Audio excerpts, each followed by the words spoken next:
വസ്സലാത്തു വസ്സലാമു അലാ റസൂലില്ലാഹ് വഅലാ ആലിഹി വസഹ്ബിഹി അജ്മഈൻ. അസ്സലാമു അലൈക്കും വറഹ്മത്തുള്ളാഹി. അക്ഷരങ്ങൾ മുഴുവൻ നാം പരിചയപ്പെട്ട് കഴിഞ്ഞു. ഇനി അക്ഷരങ്ങൾ കൂട്ടി എഴുതുമ്പോൾ ഉണ്ടാകുന്ന ചെറിയ ചെറിയ വ്യത്യാസങ്ങളെ കുറിച്ചാണ് മനസ്സിലാക്കേണ്ടത്. അക്ഷരങ്ങൾ ഓരോന്നോരോന്നായി ചേർത്ത് എഴുതി പോകുന്ന രീതിയാണല്ലോ കൂട്ടെഴുത്ത്. പൊതുവെ ഒരു വാക്ക് മുഴുവനും ഒന്നിച്ചെഴുതും. അതേസമയം കഴിഞ്ഞ ക്ലാസ്സിൽ നാം മനസ്സിലാക്കിയ പോലെ ചില അക്ഷരങ്ങൾ ചേർത്ത് എഴുതാൻ കഴിയില്ല. അപ്പൊ അവിടെ ഒന്ന് മുറിയും. എന്നാൽ പൊതുവെ അറബി ഭാഷയിലെ അക്ഷരങ്ങൾക്ക് നമുക്ക് ചേർത്തെഴുതാൻ കഴിയും. അങ്ങനെ തന്നെയാണ് അതിന്റെ രീതിയും. അപ്പൊ അതിൽ ചില അക്ഷരങ്ങളിൽ കാര്യമായ മാറ്റങ്ങളൊന്നും ഉണ്ടാവില്ല. ഉദാഹരണത്തിന് അലിഫ്, അതിൽ കാര്യമായ എടുത്തു പറയാവുന്ന മാറ്റങ്ങളൊന്നും ഇല്ല. അതേസമയം ചില അക്ഷരങ്ങളിൽ കാര്യമായ മാറ്റങ്ങളുണ്ട്. അത് തന്നെയാണോ ഈ അക്ഷരം എന്ന് സംശയിക്കുവാൻ സാധ്യതയുള്ള വിധത്തിലുള്ള വ്യത്യാസങ്ങൾ കാണാം. ഉദാഹരണത്തിന് ഐൻ എന്ന അക്ഷരം എടുക്കുകയാണെങ്കിൽ അതിന്റെ ഓരോ സന്ദർഭത്തിൽ അത് വരുമ്പോൾ അത് സ്വതന്ത്രമായിട്ട് എഴുതുമ്പോൾ ഒരു രൂപമാണ്. ആദ്യത്തിൽ എഴുതുമ്പോൾ വേറെ രൂപമായിരിക്കും. മധ്യത്തിൽ വരുമ്പോൾ പിന്നെയും മാറും. അവസാനത്തിലേക്ക് വരുമ്പോൾ പിന്നെയും മാറ്റം വരുന്നത് കാണാം. ഒന്ന് ശ്രദ്ധിക്കാം. ഉദാഹരണത്തിന് ആദ്യം ഐൻ എഴുതി നോക്കാം. ഐൻ സ്വതന്ത്രമായിട്ട് എഴുതുമ്പോൾ ഇങ്ങനെയാണ്, നമുക്കറിയാം. ഇതേ ഐൻ ആദ്യത്തിൽ വരുമ്പോ ഇങ്ങനെയാണ് തുടങ്ങുന്നത്. ഇങ്ങനെയായിരിക്കും ഐന്. ഈ ഐന് തന്നെ മധ്യത്തിൽ വരുമ്പോഴോ തികച്ചും വ്യത്യസ്തമായ മറ്റൊരു രൂപത്തിലേക്ക് മാറി. കണ്ടില്ലേ? ഇനി അവസാനത്തിൽ വരുമ്പോ നാലാമതൊരു രൂപമാണ്, ഇങ്ങനെയായിട്ട് മാറും. അപ്പൊ വീണ്ടും മാറി. ഐൻ ഒരു ഐന് തന്നെയാണ്. ഇതാണ് സ്വതന്ത്ര രൂപം. ഇത് ആദ്യം, ഇത് മധ്യം, ഇത് അന്ത്യം. ഇങ്ങനെ 4 വ്യത്യസ്തമായ രൂപങ്ങൾ നമുക്ക് കാണാൻ പറ്റും. ഇതെങ്ങനെ തിരിച്ചറിയും എന്ന് ചോദിച്ചാൽ നിരന്തരം പ്രാക്ടീസ് ചെയ്ത് അങ്ങനെയാണ് എന്ന് മനസ്സിലാക്കുക. കുറച്ച് ഉദാഹരണങ്ങൾ നമ്മൾ എഴുതുമ്പോൾ, കുറച്ച് വാക്കുകൾ പരിചയപ്പെടുമ്പോൾ അതിലൂടെ നമുക്ക് പെട്ടെന്ന് മനസ്സിലാക്കിയെടുക്കാൻ പറ്റും. അപ്പൊ അതിനാൽ ഇങ്ങനെ മുഴുവൻ അക്ഷരങ്ങൾ നമുക്ക് കൂട്ടി എഴുതി നോക്കാം. അപ്പൊ അതിലൂടെ വേറെയും കുറെ പ്രയോജനങ്ങളുണ്ട്. അതിൽ ഏറ്റവും പ്രധാനപ്പെട്ടത് ഈ അക്ഷരങ്ങൾ ഓരോ സന്ദർഭത്തിൽ വരുമ്പോഴുള്ള മാറ്റം തിരിച്ചറിയാം. അതേപോലെ കുറച്ച് അറബി പദങ്ങൾ പരിചയപ്പെടാനുള്ള ഒരു അവസരവും നമുക്ക് ഇതിലൂടെ ലഭിക്കും.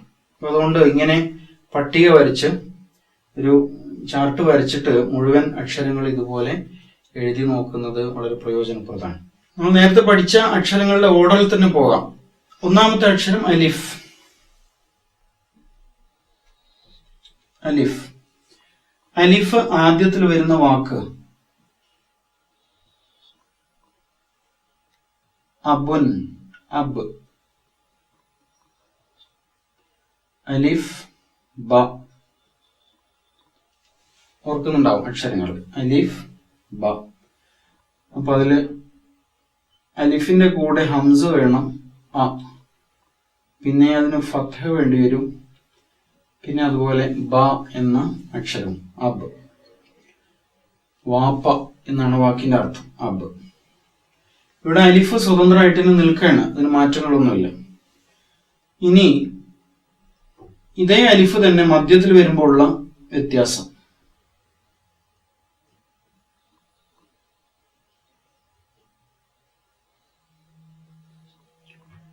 ബാബ്, ബാബ്. കാര്യമായ മാറ്റമില്ല. എങ്കിലും ഈ ഷേപ്പിലല്ല ഇത് നിൽക്കുന്നത്. ഇതിങ്ങനെ ഇങ്ങോട്ട് ഇതിന്റെ അറ്റം ഈ ബായിലേക്ക് ചേരുന്ന രൂപത്തിൽ വളഞ്ഞു നിൽക്കുന്നതായിട്ട് മനസ്സിലാവും. ബാബ്. ഇത് തന്നെ ഇനി ഇങ്ങനെ എഴുതി നോക്കാം. അലിഫിൽ അവസാനിക്കുന്ന രൂപം ബാബൻ. 2 അക്ഷരങ്ങൾ ബാവും അലിഫും തന്നെയാണ്. ബാബൻ, ബാബൻ. വാതിൽ എന്ന് തന്നെയാണ് ബാബിന്റെ അർത്ഥം. അപ്പൊ ഇവിടെയും ഇതേ വ്യത്യാസം തന്നെയാണ്. അപ്പോ സ്വതന്ത്രമായിട്ട് എഴുതുമ്പോ ഇങ്ങനെ, ചേർത്ത് എഴുതുമ്പോ ഇങ്ങനെ, ഇങ്ങനെ ചെറിയ ഒരു വളവ് അവിടെയാണ് ജോയിന്റ് ആവുന്നത് മനസ്സിലാവും. അപ്പൊ ഇങ്ങനെ മുഴുവൻ വാക്കുകൾ നമ്മൾ എഴുതി നോക്കിയാൽ നല്ലൊരു ധാരണ വാക്കുകൾ എങ്ങനെയാണ് കൂട്ടിയോജിപ്പിക്കുക, അക്ഷരങ്ങൾ കൂട്ടിയോജിപ്പിക്കുന്ന രീതി എന്താണെന്ന് വളരെ എളുപ്പത്തിൽ നമുക്ക് മനസ്സിലാക്കാൻ കഴിയും. ഇനി അടുത്ത അക്ഷരം എഴുതി നോക്കാം. ബ.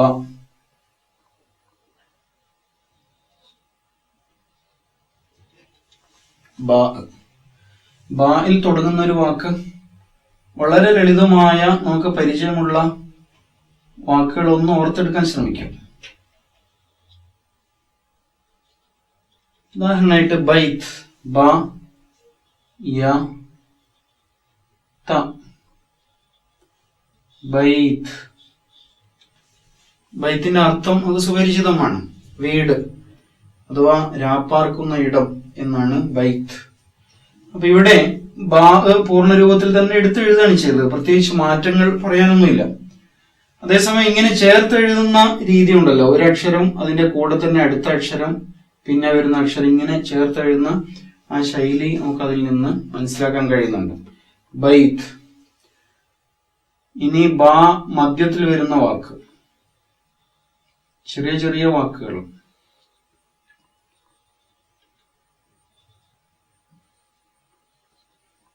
നബത്ത്.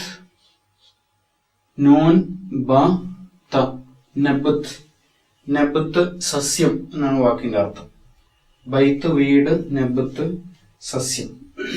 അപ്പോഴും കാര്യമായ മാറ്റങ്ങളൊന്നും ഇല്ല എന്നതാണ് ശരി. അതേസമയം ഇങ്ങനെ നൂനിന്റെ അവസാന ഭാഗം അതുപോലെ താഇന്റെ ആദ്യ ഭാഗം ഒക്കെ ബാഇനോട് ചേർന്ന് നിൽക്കുന്നതായിട്ട് മനസ്സിലാക്കാൻ പറ്റും. ഇനി ഇതേപോലെ ബായിൽ അവസാനിക്കുന്ന വാക്ക്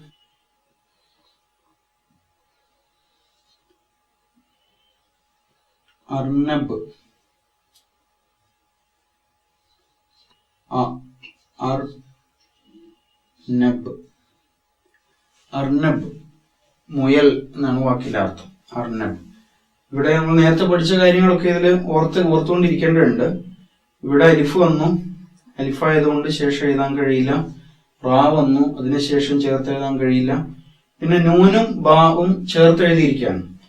ഇവിടെ അവസാനം ബാ വന്നു. അപ്പൊ പ്രത്യേകിച്ച് മാറ്റങ്ങളൊന്നും പറയാനില്ല എന്നുള്ളതാണ് ബായില്. അപ്പൊ സ്വതന്ത്രമായിട്ട് ഇങ്ങനെ ഉണ്ടാവും. പിന്നെ ചേർന്ന് എഴുതുമ്പോൾ ഇങ്ങനെ ഇപ്പുറത്തും അപ്പുറത്തും രണ്ടു ഭാഗത്തും ഇങ്ങനെ ഓരോ അക്ഷരങ്ങളുടെ തുടക്കം നമുക്ക് കാണിക്കാൻ പറ്റും എന്നേ ഉള്ളൂ. കാര്യമായ മാറ്റങ്ങൾ ഇല്ല ബായില്. ഇതേപോലെ തന്നെയാണ്, ഇതേ ഷേപ്പിലുള്ള അക്ഷരമാണല്ലോ, ഇതേ രൂപത്തിലുള്ള അക്ഷരമാണ് താവും അതേപോലെ തന്നെ സാവും. ത 2 പുള്ളി, സാഇന് 3 പുള്ളി. ത സ. ഉദാഹരണങ്ങൾ ഒന്ന് മനസ്സിൽ കൊണ്ടുവന്ന് എഴുതാൻ വേണ്ടിയിട്ട് ശ്രമിച്ചു നോക്കാം. ഇതേ വാക്കുകൾ പകർത്തി വെക്കാം. അതോടൊപ്പം തന്നെ സ്വയം പുതിയ വാക്കുകൾ കണ്ടെത്താൻ ശ്രമിച്ചു നോക്കുന്നത് നന്നായിരിക്കും. ത.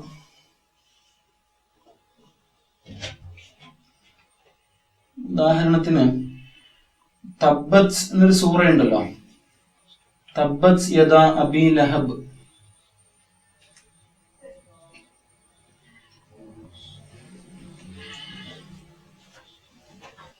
തബ്ബത്ത് സൂറ തബ്ബത്തിലെ ആദ്യത്തെ വാക്കാണ്. അപ്പൊ താ കൊണ്ട് സ്റ്റാർട്ട് ചെയ്യുന്നു, അവസാനത്തിലും താ ഉണ്ട്.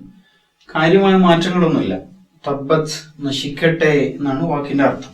തബ്ബത്ത്. അതുപോലെ താ മധ്യത്തിൽ വരുന്ന വാക്ക്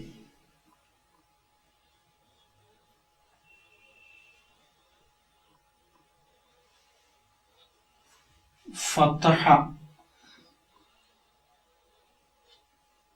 ഫ ത ഹ. ഫതഹ. ഫതഹ തുറന്നു എന്നാണ്. വാതിൽ തുറന്നു എന്നുള്ള അർത്ഥത്തിലാണ് ഫതഹ തുറന്നു. ഇപ്പൊ താഇന് കാര്യമായ മാറ്റങ്ങളൊന്നും ഇല്ല. അപ്പൊ അതിന്റെ കൂടെ ഫാഉം ഹാഉം ചേർന്ന് വന്നു എന്ന് മാത്രം. ഫതഹ. ഇനി അവസാനത്തിൽ വരുന്നതിന്റെ ഉദാഹരണം ഇവിടെയൊക്കെ വന്നിട്ടുണ്ട്. ബൈത്ത്, നബത്ത്, തബ്ബത്ത്, അതിലൊക്കെ താ തന്നെയാണ് വന്നിരിക്കുന്നത്.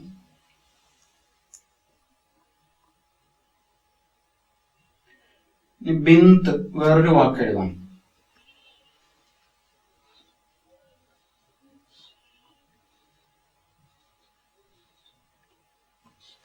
ബിന്ത് പെൺകുട്ടി. ബിന്ത്. ഇവിടെ താ അവസാനത്തിൽ വന്നു. കാര്യമായ മാറ്റങ്ങൾ പറയാനില്ല. ഈ ബാഇന്റെ ഇതേ ശൈലി തന്നെയാണ് താഇനും. ഇനി അടുത്ത അക്ഷരം സാ. സാ ആണ്.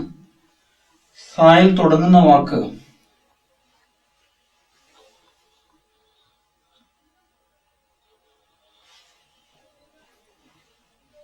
സൗർ. സൗർ സൗർ കാള എന്നാണ് അർത്ഥം. സൗർ സാ കൊണ്ട് ആരംഭിക്കുന്ന വാക്കാണ്. സാ മധ്യത്തിൽ വരുന്ന വാക്ക് നോക്കാം. നേരത്തെ ഐൻ നമ്മൾ പരിചയപ്പെട്ടല്ലോ. ഐനിൽ സ്റ്റാർട്ട് ചെയ്യുന്ന വാക്ക്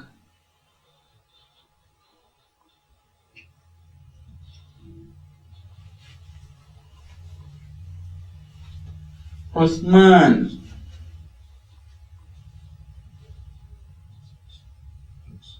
ഉസ്മാൻ ഇസ്ലാമിലെ 3ാം ഖലീഫ ഉസ്മാൻ ബിൻ അഫ്ഫാൻ, അദ്ദേഹത്തിന്റെ പേരാണ് ഉസ്മാൻ. ഇവിടെ സാ മധ്യത്തിൽ വന്നു. ഇനി അവസാനത്തിൽ സാ വരുന്ന വാക്ക്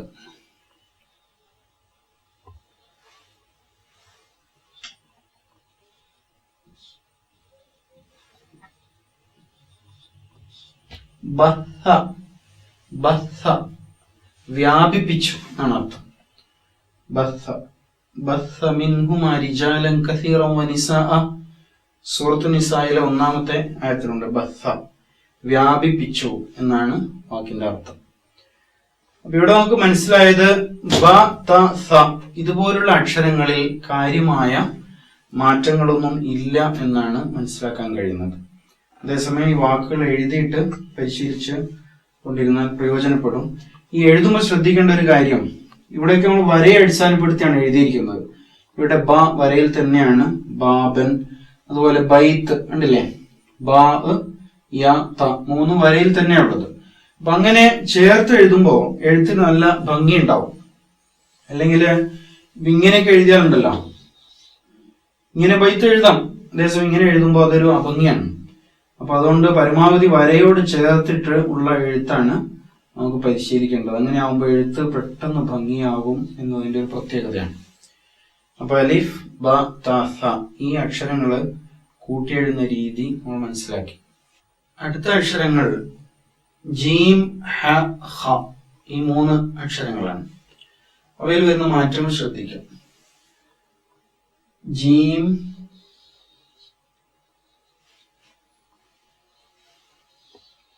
ഹ ഹ. ജീം ഹ ഹ. ആദ്യമായിട്ട് ജീമ പരിശോധിച്ച് നോക്കാം. ജീമിൽ തുടങ്ങുന്ന വാക്ക്, അപ്പൊ ജീമിന്റെ സ്റ്റാർട്ടിങ്ങിൽ തന്നെ വ്യത്യാസം വരും, ചെറിയ മാറ്റം. ജീമ വരയിൽ ചേർത്താണ് നമ്മൾ എഴുതുന്നത്. ജീം.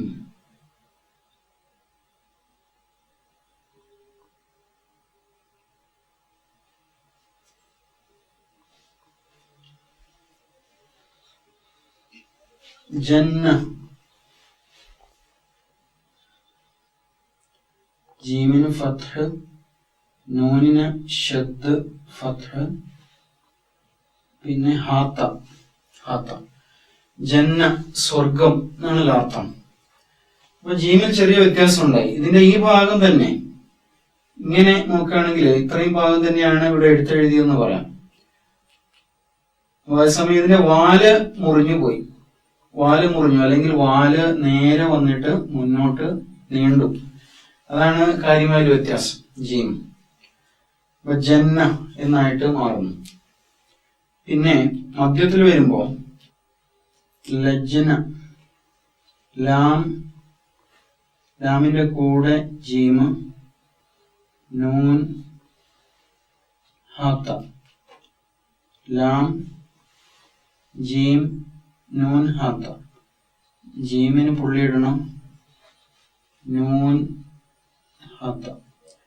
ഫത്ഹ് സുക്കൂൻ ഫത്ഹ്.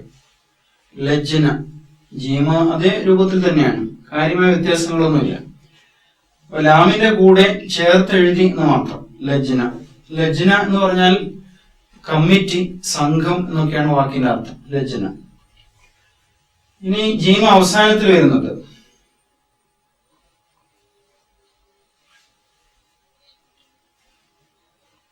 വളരെ സുപരിചിതമായ വാക്കാണ് ഹജ്ജ്. ഹജ്ജ് ഇങ്ങനെയായിട്ട് മാറും. ഹജ്ജ്.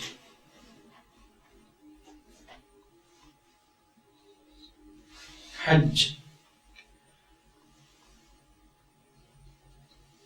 ജീമ ആദ്യത്തിൽ നമ്മൾ എഴുതിയ സ്വതന്ത്ര രൂപം ഉണ്ടല്ലോ, ഇതേ രൂപം തന്നെ ഇവിടെ തിരിച്ചു വരികയാണ് ഹജ്ജ് എന്ന് എഴുതുമ്പോൾ. അല്ലെങ്കിൽ കുറച്ചുകൂടി വ്യത്യാസപ്പെടുത്തിക്കൊണ്ട് എഴുതാറുണ്ട്. ഇങ്ങനെ വന്നിട്ട് ഇവിടെ നിന്ന് തന്നെ ഇങ്ങനെ താഴോട്ട് വരുന്ന രൂപത്തിലും എഴുതാറുണ്ട് ഹജ്ജ്. രണ്ട് രൂപത്തിലായാലും ശരിയാണ്. ഇത് കുറച്ചുകൂടി വ്യത്യാസമുള്ളതാണ്. ഇവിടുന്ന് തന്നെയാണ് ജീമ സ്റ്റാർട്ട് ചെയ്യുന്നത്. ഇങ്ങനെ ഹജ്ജ് തീർത്ഥാടനം എന്ന് പൊതുവെ പറയലോ, അല്ലെങ്കിൽ തീർത്ഥാടനം ഉദ്ദേശിക്കൽ എന്നാണ് ഹജ്ജ് എന്ന വാക്കിന്റെ അർത്ഥം. അപ്പൊ ജീം സ്വതന്ത്രം ആയ രൂപം ഇതാണ്. ആദ്യം, മദ്യം, അന്ത്യം. അപ്പൊ ഈ വ്യത്യാസങ്ങളേ ഉള്ളൂ. അപ്പൊ ആദ്യത്തിലും മധ്യത്തിലും ഒരുപോലെ തന്നെയാണ്. പിന്നെ അവസാനത്തിൽ ആദ്യ രൂപം, സ്വതന്ത്ര രൂപം തന്നെ തിരിച്ചു വരുന്നതാണ്. ഇതേ രൂപത്തിൽ തന്നെയാണ് ഹാവും ഹാവും വരിക. കാരണം ഇവയെ മൂന്നും ഒരേ രൂപത്തിലുള്ള അക്ഷരങ്ങളായതുകൊണ്ട് പിന്നെ അതേ ശൈലിയിൽ തന്നെ വരും. ഈ വാക്കുകൾ എഴുതി നോക്കാം. ഹായിലാണ് ഹജ്ജ് സ്റ്റാർട്ട് ചെയ്തിരിക്കുന്നത്. ഹജ്ജ്, ഹ. വേറെ വാക്ക്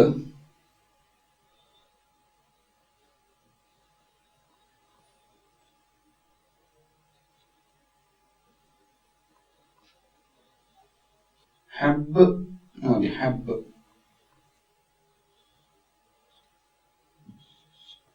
ധാന്യം. ഹബ്ബ് ധാന്യം എന്നാണ് അർത്ഥം.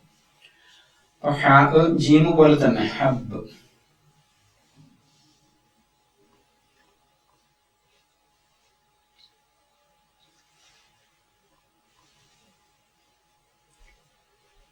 ഇനി ഹാ മധ്യത്തിൽ വരുന്ന വാക്ക്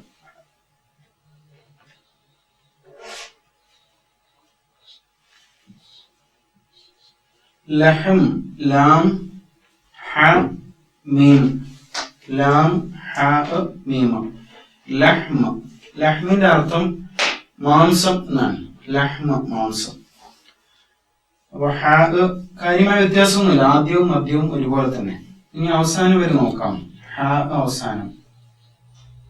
മീം ലാം ഹ. മീം ലാം ഹ. മീമിന് കസ്ർ, സുക്കൂൻ, ഹ. മിൽഹ്. മിൽഹ് ഉപ്പ് എന്നാണ് അർത്ഥം. ഖുർആനിൽ വന്ന വാക്കാണ് മിൽഹുൻ ഉജാജ്. മിൽഹ് ഉപ്പ്.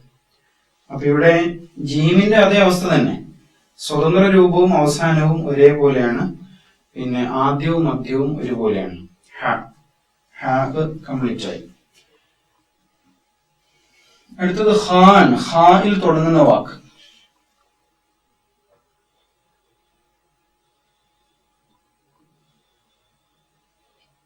ഖത്തമ.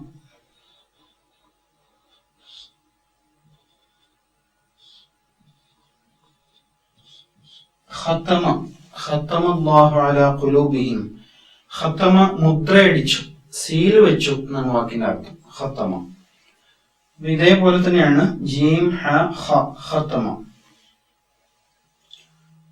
ഖാ മധ്യത്തിൽ വരുമ്പോ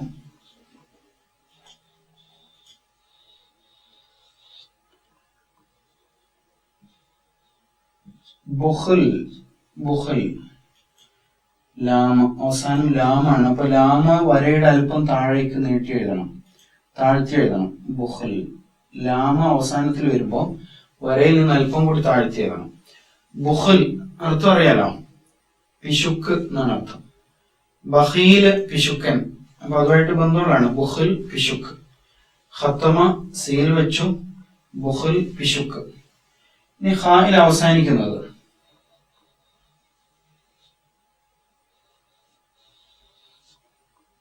മുഖ്. മുഖ്. മുഖ് എന്നാണ്. മുഖ് എന്ന് പറഞ്ഞ മജ്ജ എന്നർത്ഥം. അദ്ദുആഉ മുഖുൽ ഇബാദ. പ്രാർത്ഥന ഇബാദത്തിന്റെ മജ്ജയാകുന്നു. ഹദീസാണ്. അപ്പൊ മുഹ് മജ്ജ എന്നാണ് അർത്ഥം. അപ്പൊ ഈ അക്ഷരങ്ങൾ ജീം ഹ ഖ മൂന്നിന്റെ രൂപം ഒരുപോലെയാണ്. അപ്പൊ അതുകൊണ്ട് തന്നെ ആ അക്ഷരങ്ങൾ ആദ്യത്തിലും മധ്യത്തിലും അന്ത്യത്തിലും പിന്നെ മൂന്നക്ഷരങ്ങളും ഒരേപോലെ തന്നെയാണ് നമുക്ക് കാണാൻ കഴിയുന്നത്. അപ്പൊ അത് നിരന്തരം എഴുതിയിട്ട് പിന്നെ പ്രാക്ടീസ് ചെയ്ത് മനസ്സിലാക്കാൻ വേണ്ടിയിട്ട് പ്രത്യേകിച്ച് ശ്രദ്ധിക്കാം. ഇതേപോലെ പിന്നെ ചെയ്യേണ്ടത് ഏതെങ്കിലും പുസ്തകങ്ങളോ പേപ്പറോ ഒക്കെ സംഘടിപ്പിച്ച് അറബി പുസ്തകങ്ങളൊക്കെ വായിക്കുമ്പോൾ അതിൽ ഇതേപോലെയുള്ള വാക്കുകൾ കാണുമ്പോൾ അത് പകർത്തി എഴുതാൻ വേണ്ടിയിട്ട് ശ്രദ്ധിക്കാം. അതുപോലെ ഈ വാക്കുകൾ തന്നെ റിപ്പീറ്റ് ചെയ്ത് എഴുതിയിട്ട് പരമാവധി കേട്ടെഴുതാൻ കഴിയുന്ന ഒരു ആത്മവിശ്വാസത്തിലേക്ക് വളരാൻ വേണ്ടിയിട്ട് പ്രത്യേകിച്ച് നാം ശ്രദ്ധിക്കേണ്ടതുണ്ട്.